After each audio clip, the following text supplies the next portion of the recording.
Ladies and gentlemen, Go ahead. ladies and gentlemen, we're back.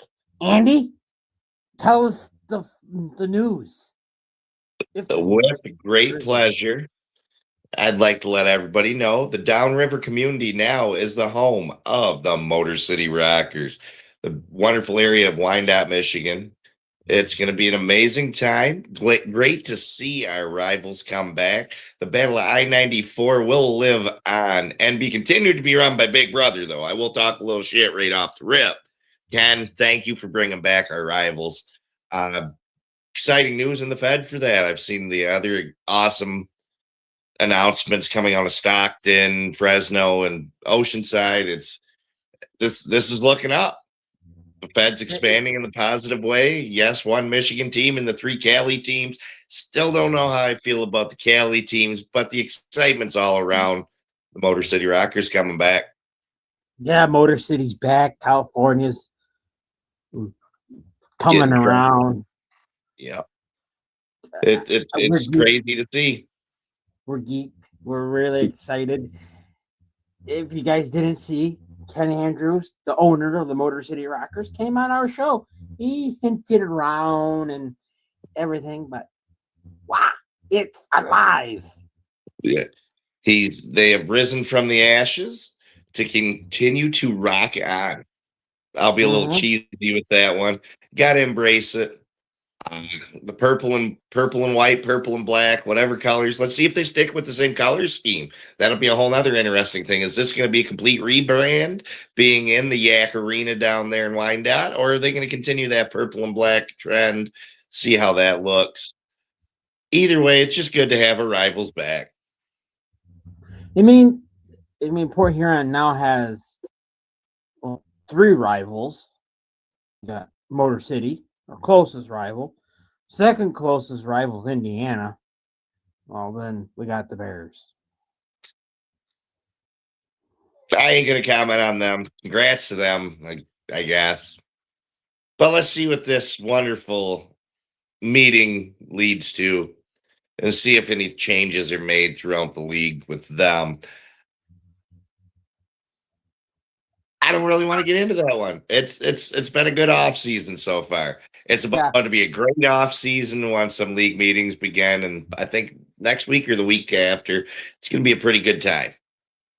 There's going to be a big shake up there, I have a feeling.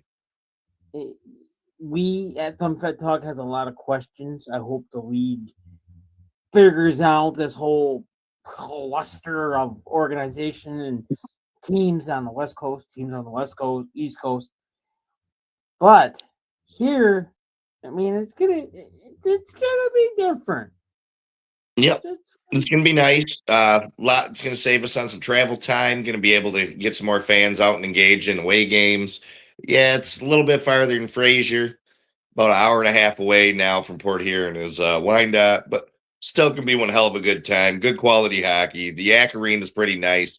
I know it's a staple for youth hockey downriver there, and it's gonna turn out, I think, on the positive side for us. Let's just hope the community gets engaged like they have in Port Huron. Same down there in Wyandotte for the Rockers. I don't think that should be a problem. It's a hockey community down there as well. Just got to get them in. Got to put asses in seats. That's the way this is going to operate for everybody.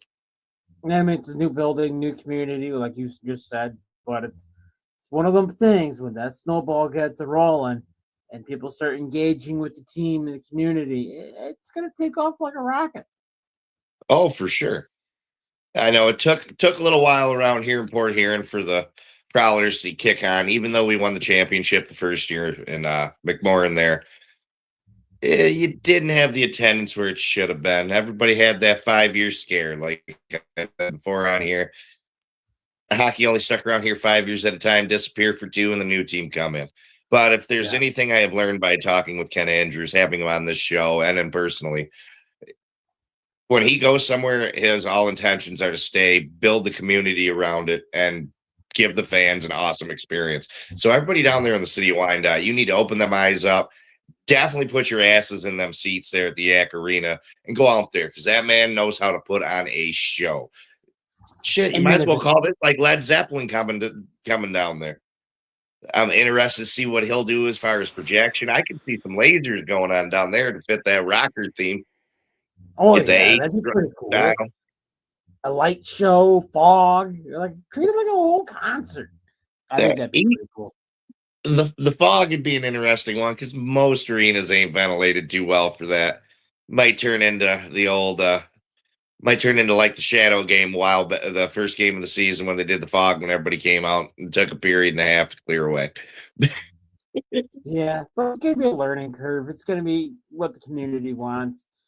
But the community got the Motor City Rockers. Yep. That is cool to hear that the city of Wyandotte approved everything for Mr. Andrews there. That way, get another FPHL team rolling. And especially being one of Michigan, it's going to be great. I'm going to instantly go back on to talking a little bit of crap. That I-94 trophy is going to have to hang out in McMorran for a few years. Little brother can't come in and take it from us. Yeah, it's going to be hanging in that trophy case. And if you want it, well, beat us. Beat us at our own game. And we all know how that, last year? I was going to say last year, 22 years ago. And they went dormant this year. So, yeah, 2 years ago. Yeah. Well, that's one thing, too. Them novelty trophies ain't much to us.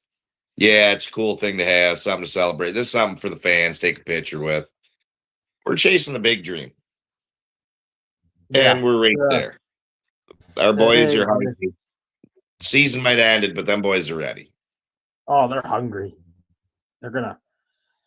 But I think on that note, I think we got some other things to talk about. Friday. Mark it on your calendars, folks. There's people watching. I saw people glancing in. Friday at 4 o'clock. 4 o'clock. We, Thumb Fed Talk, going to have a what's the word I'm looking for here? Ginormous? We could go with ginormous. Ginormous guest. He's that's it, folks. I can't say anymore. I let you guys figure it out. 4 o'clock Friday. Here on Thumb Fed Talk, live on YouTube, live on Facebook. Comment, like, share. You're going to want to tune into that, right, Andy?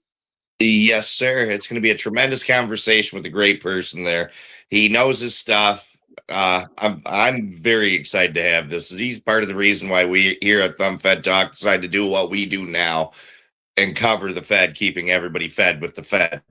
So let's just say when two Fed people meet and they talk hockey, it's going to draw some eyes. It's going to draw some ears. It's going to draw a crowd.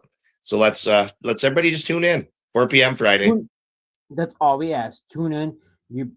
The comments are going to be on. You guys can ask questions. Tune in, chime in, ask questions. We're going to answer them and go from there. Ladies and gentlemen, Andy, Justin is at work, obviously. That's why he's not on. We missed Justin. Had to do this live to announce our little bro is coming back, but all three of us will be live Friday at 4 o'clock. I can't stress that enough, folks. With our special guest, not just three. It's gonna be a 4-man band. Yep. I think other than that, folks, hop on Facebook, hop on internet, do your own research, and see we're not blowing smoke. We're telling you guys legit stuff. Yeah. Just like the dead have risen. That's all I can say. Yeah. So obviously, too, I will touch base on one more thing about our special guest coming on. Clearly, when we don't tell you who we have on, we usually bring out some heavy hitters at that point. So make sure you tune in. We've never disappointed yet. If we have disappointed, tell us how we can make it better. But on that note, Richard. I think that's it, folks. See you guys later. Have a lovely evening. Enjoy your dinner. Yeah, whatever you guys want to do later on this evening. Bye.